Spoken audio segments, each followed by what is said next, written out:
The first gunshot was what brought them together, a stray bullet meant for someone else that pierced the back wall of Orla Carter's millinery shop in the dusty town of Redrock, Arizona Territory, 1883. The second thing that brought them together was her scream, which drew the attention of Yates Lawson, a rancher with weathered hands and eyes the color of a summer sky just before twilight. Orla clutched the broken pieces of a hat she'd been trimming with silk flowers when the bullet tore through the wall, narrowly missing her head. Her hands trembled, scattering beads and ribbons across the wooden floor as the shop door burst open. "Anyone hurt in here?" The man who entered removed his hat, revealing sun-streaked brown hair. He surveyed the room quickly, assessing for danger with practiced precision. "Just my nerves and this unfortunate bonnet," Orla answered, trying to sound braver than she felt. She gestured to the splintered wall behind her. "This is the third time this month. Town's been getting wilder lately." He extended a calloused hand. "Yates Lawson. Got a spread about 5 miles east of here." "Orla Carter." She accepted his handshake, noticing how gentle his grip was despite his strength. "I opened this shop 8 months ago. Beginning to wonder if it was a mistake.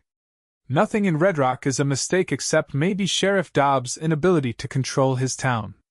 He picked up a piece of the shattered bonnet. "Fine work. Would be a shame to see talent like yours leave." Orla brushed dust from her apron. "I'm not leaving. I just need to." She glanced at the bullet hole. "Find a way to feel safe." Outside, more shouts erupted, followed by the sound of breaking glass. Yates moved to the window, peering cautiously through the lace curtains. "The Harlow gang. They've been drinking since noon." He turned back to Orla. "Miss Carter, I'd feel better if you'd let me walk you home when this commotion settles." "That's kind, but unnecessary. I live upstairs." She gestured to the narrow staircase at the back of the shop. "Then I'll wait until those fools move on." Orla studied him. Most cowboys passing through town were rough-edged, brash, and too forward with women. Yates Lawson seemed different, his voice steady and calm, his manner respectful. "If you insist on staying, Mr. Lawson, you might as well help me clean up this mess." He smiled then, a genuine expression that reached his eyes. "Happy to oblige, Miss Carter." That afternoon began something neither of them expected. Yates helped sweep up broken glass and collect scattered beads while sharing stories of his ranch. He'd built it from nothing over 5 years, through drought and bandits and all manner of hardship. The pride in his voice when he spoke of his horses made Orla smile. "You should stop by again when bullets aren't flying," she said as he prepared to leave. "I make a decent pot of tea." "I'd like that," he replied, settling his hat back on his head. "Been meaning to order a proper Sunday hat anyway." "You don't strike me as a Sunday hat sort of man, Mr. Lawson." "I'm not. But church seems a fair excuse to see a talented milliner again." Orla felt her cheeks warm. "Good day, then." "Good day, Miss Carter." 3 days later, Yates returned with a package wrapped in brown paper. "Happened to be in town on business," he explained, though they both knew Redrock wasn't on the way to anywhere in particular. "Of course," she said, accepting the package. Inside was a collection of silk ribbons and jewel tones that must have cost a small fortune. "Ordered them from back east," he said. "Thought they might suit your work." The ribbons were exactly what she needed and impossibly difficult to procure in the territory. "How did you know?" "Noticed you were running low on the blue ones." Man pays attention when something interests him.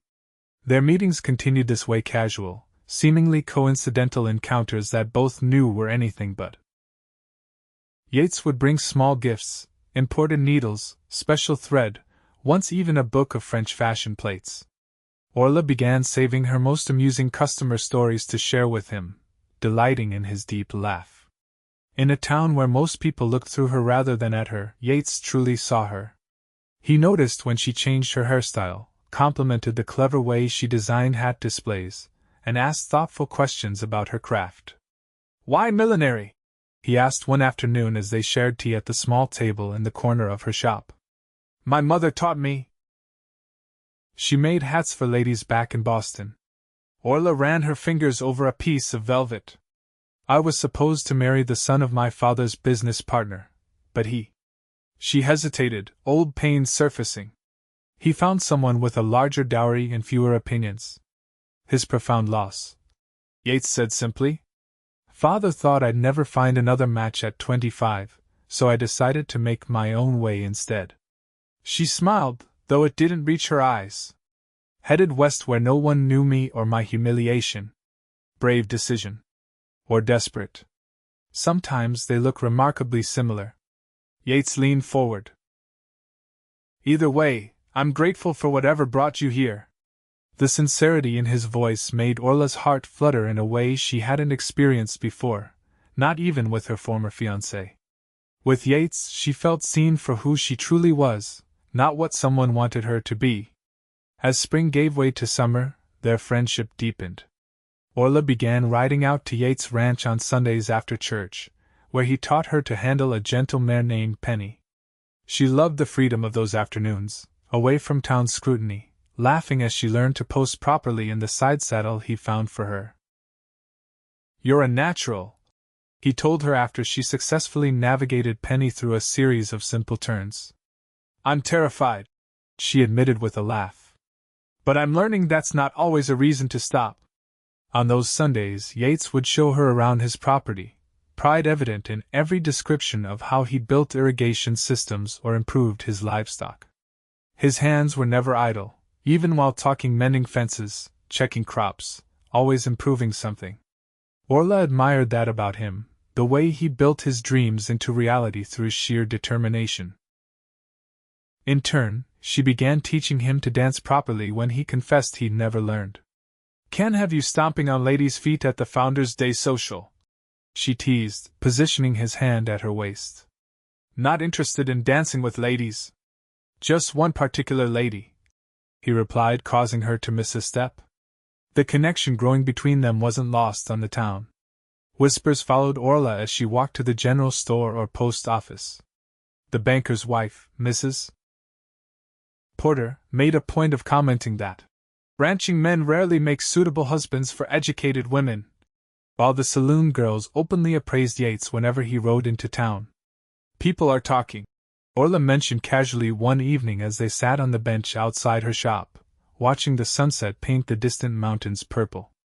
"People always talk. Especially when they've got nothing better to do. They're saying I'm trying to trap the most eligible rancher in the county." Yates chuckled. "Eligible, am I? That's news. You know what I mean." She smoothed her skirt. "Your ranch is becoming successful. You're," she hesitated, embarrassed, "handsome and unmarried. And you're beautiful, talented, and unmarried. Seems we're giving them plenty to speculate about." Beautiful. The word hung between them like a physical thing. No one had called her that before. Pretty, perhaps, or pleasant-looking, but never beautiful. "I'm not," she said softly. Yates turned to face her fully. "You are. Inside and out." The sincerity in his voice nearly undid her. She stood abruptly. "It's getting late."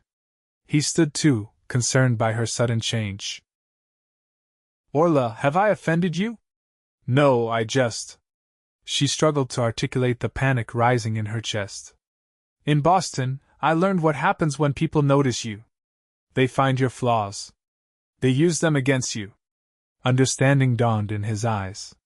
"This isn't Boston." "No, it's smaller. Word travels faster."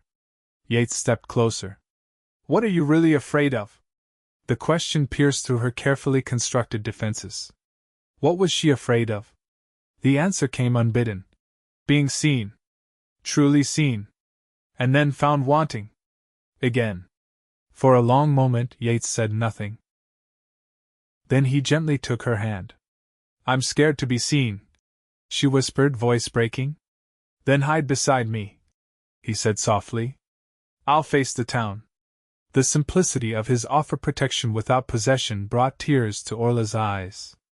"It's not that simple." "It can be," he insisted.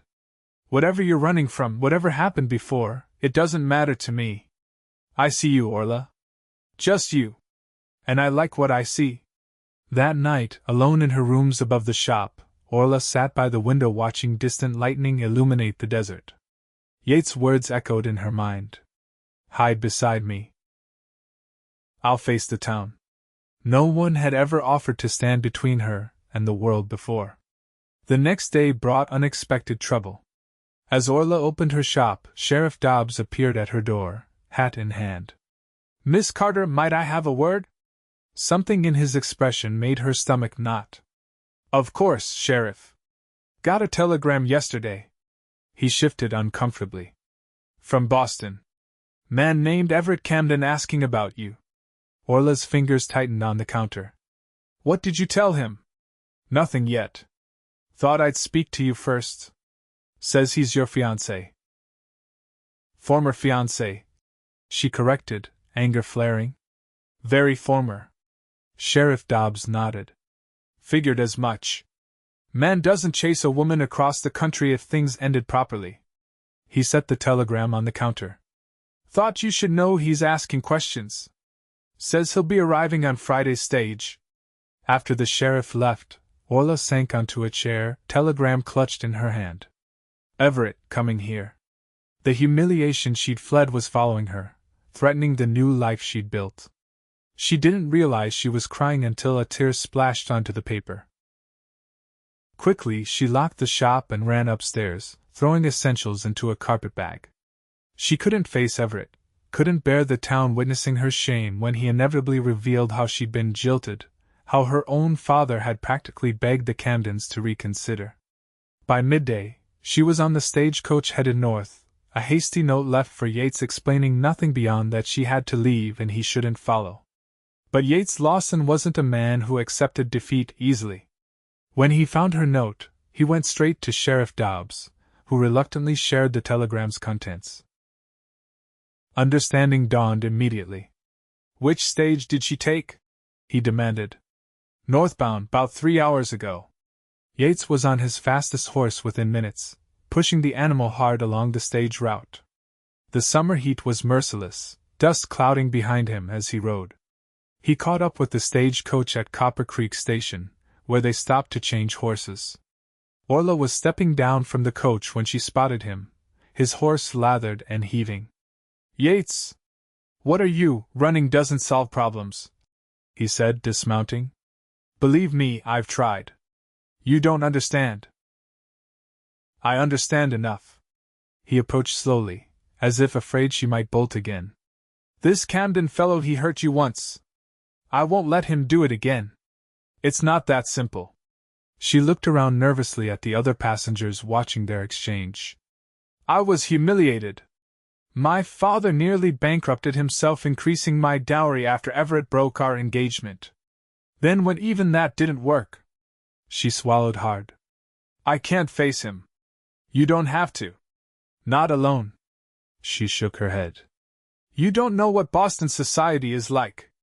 Everett is charming, connected. People believe him without question. I don't care about Boston society. Yates took her hands. I care about you. Come back with me. And then what? Wait for him to arrive and tell everyone how I was cast aside. How no one wanted me. I want you, Yates said simply.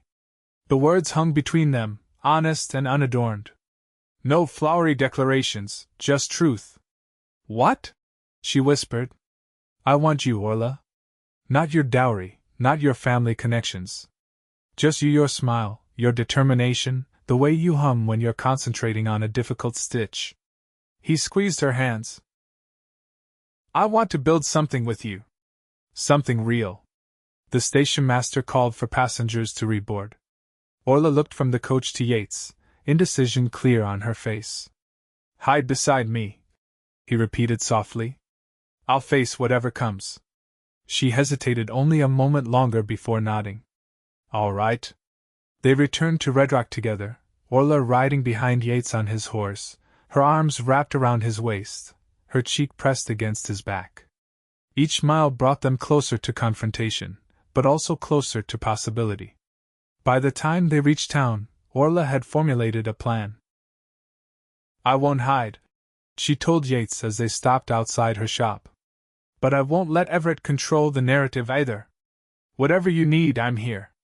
The next morning, Orla wrote a notice for the Redrock Herald, announcing her previous engagement and its dissolution prior to her arrival in the territory.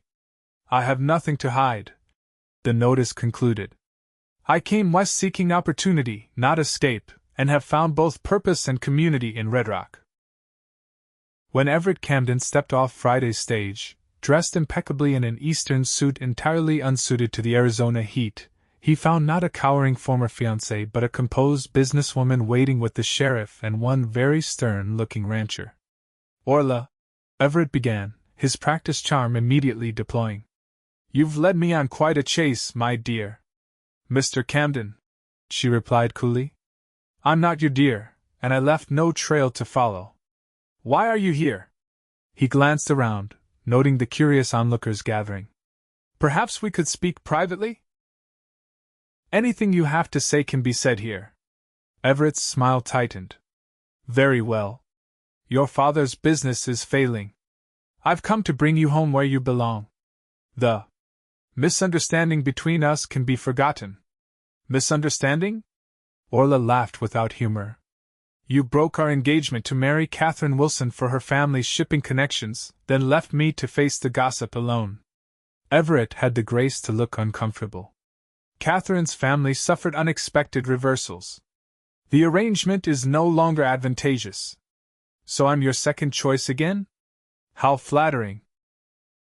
Yates stepped forward. Mr. Camden, I believe Miss Carter has made her position clear. Everett surveyed Yates with obvious disdain. And you are? Yates Lawson. Miss Carter's friend. Ah. Well, Mr. Lawson, this is a private matter between families. Not anymore, Orla interjected. My life is here now. Whatever arrangement you hope to salvage is impossible. Everett's charm vanished. Your father needs this, Orla. He'll lose everything without the Camden connection. Then he should have considered that before using me as a bargaining chip. Twice. She straightened her shoulders. I wish him well, but my answer is no. You always were stubborn. Everett's tone turned nasty. Fine. Stay here in this dusty nowhere with your... He eyed Yates contemptuously. Cowboy. When your little hat shop fails, don't expect a warm welcome back east. Mr. Camden. Sheriff Dobbs interrupted. I think you've said your piece. Stage heading back leaves tomorrow morning. Hotel's that way.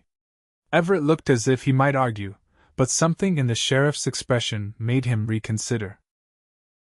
With a final glare at Orla, he collected his bags and stalked toward the hotel. That evening, as Orla closed her shop, she found Yates waiting outside with a small bouquet of desert wildflowers. Thought you might need these, he said, offering them. Rough day. She accepted the flowers, their simple beauty more touching than any expensive hothouse arrangement Everett had ever sent. Actually, it was oddly liberating. Facing him was easier than I expected. You were magnificent. Yates smiled. Though I nearly punched him when he called Redrock a dusty nowhere. Orla laughed. It is dusty. But not nowhere. Not anymore. He hesitated. Not with you here. She studied his face in the fading light, seeing sincerity in every line. Did you mean what you said yesterday? About wanting me? Every word. I've never had someone choose me before. Not really. Yates took her hand. I choose you, Orla Carter. And I'll keep choosing you, every day, if you'll let me. She stepped closer. I'm still learning not to run when I'm scared. Good thing I'm fast on horseback. His eyes crinkled with humor, but then grew serious. I don't want to rush you. After what happened today, Orla silenced him by rising on tiptoe and pressing her lips to his. It was a gentle kiss, tentative at first, then deepening as Yates' arms encircled her waist. When they finally parted, both were breathless. I choose you too, she whispered against his mouth. The next morning, Everett Camden boarded the eastbound stage alone, his mission unsuccessful. From her shop window, Orla watched the coach disappear in a cloud of dust, feeling lighter than she had in years. The town's reaction to the drama surprised her. Rather than judging her for her past, most people seemed impressed by her confrontation with Everett.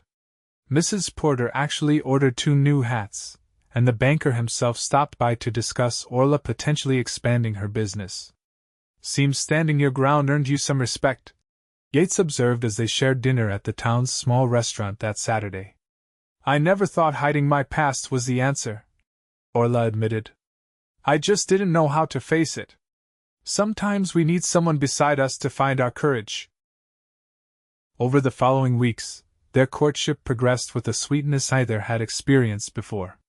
Yates began spending evenings helping Orla in her shop, his capable hands constructing display stands and storage cabinets, while she worked on her creations. They developed a comfortable rhythm, sharing the day's events and future dreams. When the Founders' Day social arrived in late August, Orla wore a new dress of cornflower blue silk that matched Yates' eyes. He practiced their dance lessons diligently, and when he led her onto the floor, his steps were confident and sure. "You've been practicing without me," she accused playfully as he guided her through a turn. "Henderson's oldest boy has been helping," Yates confessed. "Poor kid's feet may never recover." Orla laughed, drawing curious glances from other dancers. She didn't care. For the first time in her life, she wasn't worried about being seen or judged. With Yates' arms around her, she felt safe to be exactly who she was. As summer turned to fall, Yates began bringing up the future more frequently. "That northwest pasture would make a fine building site," he mentioned during one of their Sunday rides. "Gets good morning light. A woman might appreciate that for her workroom." Orla pretended not to understand his meaning, though her heart quickened. "Any particular woman in mind?" "Just thinking ahead." His smile told her he knew she understood perfectly. October brought an unexpected letter from Boston, not from Everett, but from Orla's father. She read it with trembling hands while Yates waited patiently. "He's sold the house," she said finally. "Settled his debts. He's asking if he might come west." She looked up, uncertain. "Says he wants to make amends." "What do you want?" Yates asked. Orla considered the question carefully. "A chance to rebuild. He's still my father, despite everything." "Then write him. Tell him there's opportunity here for men willing to work." The letter went out the next day. 2 weeks later, another arrived confirming Thomas Carter would journey west after settling his affairs, perhaps by spring. As November's chills settled over the territory, Yates finally asked the question Orla had been anticipating. They were walking along the creek that bordered his property, the cottonwoods blazing gold above them. "I've been saving this spot to show you," he said, leading her to a small clearing overlooking the water. "What do you think?" Orla took in the view, mountains in the distance, the creek sparkling below, shelter from wind provided by the natural contours of the land. "It's beautiful. I thought," he cleared his throat nervously, "I thought a house would fit nicely here, with a wide porch facing the water." She turned to find him holding a small wooden box. Inside was a ring, not an elaborate diamond like Everett had once given her, but a delicate gold band inset with a perfect pearl. "I know it's not fancy," he began. "It's perfect," she interrupted, eyes filling with tears. "Orla Carter, I love you. Would you do me the honor of becoming my wife?" "Yes," she answered without hesitation. "Yes, Yates Lawson, I will." He slipped the ring onto her finger, then drew her into his arms. As they kissed beneath the golden leaves, Orla marveled at how differently things had turned out from what she'd planned. She'd come west to hide from her past, only to find someone who gave her the courage to face it. They were married on Christmas Eve in Redrock's small church, decorated with pine boughs and ribbon. The entire town turned out for the celebration, which stretched well into the night. Even Sheriff Dobbs managed to stay sober enough to propose a toast to the finest hat maker and the luckiest rancher in the territory. By spring, the house on the creek was taking shape, a sturdy 2-story structure with the wide porch Yates had promised, and a special north-facing room for Orla's millinery work. She'd decided to keep her shop in town but do her creating at home, balancing both aspects of her life. When Thomas Carter arrived on the May stage, thinner and grayer than Orla remembered but with clear eyes and a humble demeanor, he found not a daughter hiding from life but a confident woman who had built something meaningful.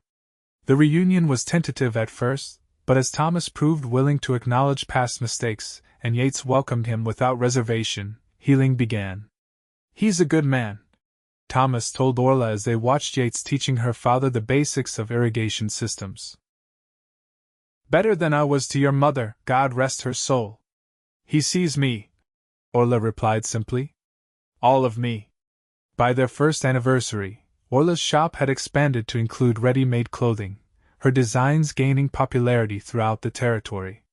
Yates' ranch prospered too, his careful breeding program producing horses sought after by buyers from as far away as California. Thomas Carter, much to everyone's surprise, discovered a talent for bookkeeping and became an indispensable part of both businesses. He also found unexpected romance with the widow who ran the town's boarding house, proving second chances existed for everyone. On a warm evening in June 1885, Orla and Yates sat on their porch swing, watching the sunset paint the creek with gold. Her head rested against his shoulder, his arm around her waist. "I have news," she said softly. Yates turned to look at her, eyebrows raised. "The doctor confirmed it today. We're going to have a baby." Joy bloomed across his face. "A baby? You're sure?" She nodded, laughing as he whooped and lifted her from the swing to twirl her around. When he set her down, his eyes were suspiciously bright. "Are you crying, Mr. Lawson?" "Damn right I am." He placed his hand gently on her still flat stomach. "Thank you." "For what?" "For not getting on that stagecoach. For being brave enough to stay." Orla covered his hand with hers. "I wasn't brave until you taught me how to be." "No," he disagreed. "You always had courage. You just needed someone to help you find it."